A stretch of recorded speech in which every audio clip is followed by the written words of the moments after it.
कैसे हैं आप सब लोग। आई होप आप सब ठीक होंगे। आप लोगों का दिल से स्वागत है मेरे चैनल खौफनाक सन्नाटा में। मैं भावना लेकर आ गई हूँ आपके लिए एक नई स्टोरी। चलिए स्टोरी स्टार्ट करते हैं। रात का समय था और आकाश काले बादलों से ढका हुआ था। बिजली की चमक के साथ गरजती हुई आवाजें मानो आसमान की दहाड़े हों।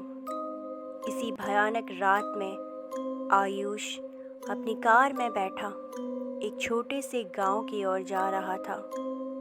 उसे गांव में एक पुरानी हवेली का सर्वे करना था जो काफ़ी समय से वीरान पड़ी थी। हवेली के बारे में कई किस्से प्रचलित थे, लेकिन आयुष को इन बातों पर यकीन नहीं था। वह एक यथार्थवादी व्यक्ति था जो केवल विज्ञान में विश्वास करता था। जब आयुष गांव पहुंचा तो वहां अजीब सा सन्नाटा पसरा हुआ था। हवेली गांव के ठीक बाहर स्थित थी। स्थानीय लोगों ने उसे हवेली के पास न जाने की चेतावनी दी थी, पर आयुष उनकी बातों को नज़रअंदाज करते हुए आगे बढ़ गया। हवेली के मुख्य द्वार पर पहुंचते ही आयुष को एक ठंडी हवा का झोंका महसूस हुआ। हवेली का विशाल और जर्जर लकड़ी का दरवाज़ा किसी पुराने रहस्य को अपने भीतर छुपाए हुए था। उसने दरवाज़ा खोला तो एक भयानक चर चर की आवाज़ ने सन्नाटे को चीर दिया। अंदर घुसते ही उसकी नज़रें दीवार पर लटकी पुरानी तस्वीरों पर पड़ी। तस्वीरें धूल से ढकी हुई थी। हर एक चेहरा उसे ऐसे घूर रहा था मानो कोई जीवित व्यक्ति उसकी हर हरकत पर नज़र रख रहा हो। अंदर का माहौल ठंडा और भयानक था। हवेली में हर कोने से अजीब सी आवाज़ें आ रही थी, मानो हवाएं हवेली के भीतर कोई गुप्त संदेश कहने की कोशिश कर रही हो। अचानक आयुष को एक भारी कदमों की आहट सुनाई दी। वह तेजी से मुड़ा, लेकिन वहां कोई नहीं था। उसकी धड़कनें तेज हो गई, पर उसने अपने आप को संभालते हुए आगे बढ़ने का फैसला किया। हवेली के अंदरूनी हिस्से में एक गुप्त दरवाज़ा दिखाई दिया जो पुरानी लकड़ी के फर्श के नीचे था। दरवाज़ा धूल से ढका हुआ था। उसे शायद कई सालों से किसी ने नहीं खोला था। आयुष की उत्सुकता बढ़ गई। उसने दरवाज़ा खोला तो उसके नीचे एक सीढ़ी थी जो अंधेरे में कहीं गहराई तक जा रही थी। बिना कोई दूसरा विचार किए आयुष सीढ़ियों से नीचे उतरने लगा। नीचे उतरते ही उसने देखा कि वहाँ एक काल कोठरी जैसी जगह थी। चारों ओर मोटी दीवारें जिन पर कुछ अजीब चिन्ह खुदे हुए थे। उसकी निगाहें उस कोने पर जाकर ठिठक गई जहाँ एक पुराना ताबूत रखा था। ताबूत के चारों ओर लाल मोमबत्तियां जल रही थी जो किसी पुरानी प्राचीन रस्म की ओर इशारा कर रही थी। तभी उसे महसूस हुआ कि ताबूत हिल रहा है। आयुष को अपनी आंखों पर विश्वास नहीं हुआ, लेकिन वह एक यथार्थवादी बने रहने की कोशिश कर रहा था।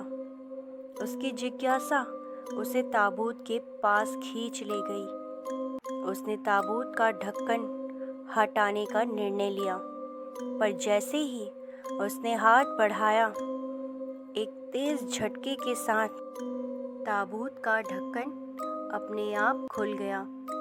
अंदर कोई कंकाल नहीं था, बल्कि एक चमचमाती किताब रखी थी जिसकी कवर काले रंग की थी और उस पर रहस्यमय चिन्ह बने हुए थे।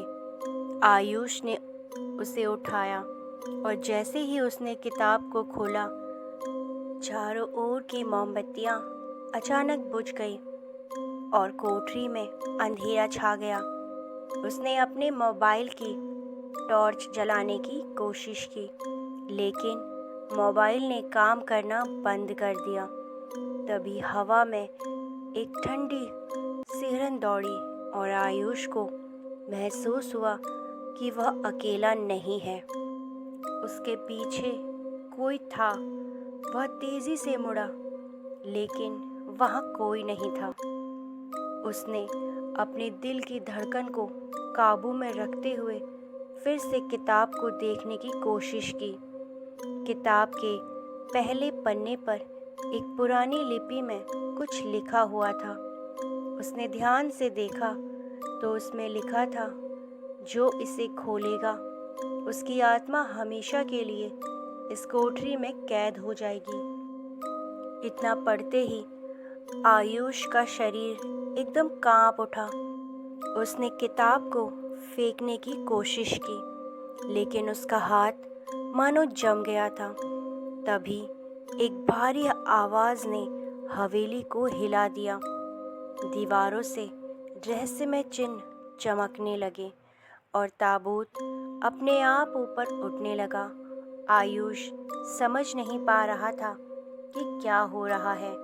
वह भागने की कोशिश करने लगा, लेकिन उसके पैर जकड़ गए। जैसे जैसे ताबूत ऊपर उठता गया, हवेली की दीवारों से अजीब सी परछाइयाँ उभरने लगी, जो धीरे धीरे इंसानी आकृतियों में बदल रही थी। आयुष का दम घुटने लगा। वह अब समझ चुका था कि वह किसी भयानक जाल में फंस चुका है। उसने किताब को छोड़ने की कोशिश की, लेकिन उसकी उंगलियां किताब से चिपक गई थी। तभी एक आवाज़ उसके कानों में गूंजने लगी, तुमने हमें जगा दिया है, अब तुम इस काल कोठरी का हिस्सा बनोगे। आयुष की आंखों में डर और बेबसी साफ झलक रही थी। उसने आखिरी बार खुद को छुड़ाने की कोशिश की, लेकिन उसकी चेतना धीरे धीरे धुंधली होने लगी। उसकी सांसें धीमी पड़ने लगी और एक गहरा अंधेरा उसकी आंखों के सामने छा गया। अगली सुबह गांव के कुछ लोग हवेली से गुजरे तो उन्हें हवेली से अजीब सी आवाज़ें सुनाई दी, लेकिन कोई भी अंदर जाने की हिम्मत नहीं कर पाया। कुछ दिनों बाद एक सर्वे टीम आई, जिसने हवेली की तलाशी ली, लेकिन उन्हें वहाँ कुछ भी नहीं मिला। आयुष का कोई अता पता नहीं था। वह हवेली से अचानक गायब हो गया था और उसकी गुमशुदगी का रहस्य आज तक अनसुलझा रह गया। मैं उम्मीद करती हूँ मेरी आज की स्टोरी आप लोगों को पसंद आई होगी। ऐसे ही इंटरेस्टिंग स्टोरीज़ के लिए मेरे चैनल को सब्सक्राइब करना ना भूलें। मैं ऐसे ही इंटरेस्टिंग स्टोरीज़ आपके लिए लेके आती रहूँगी। Thanks for watching. Bye bye.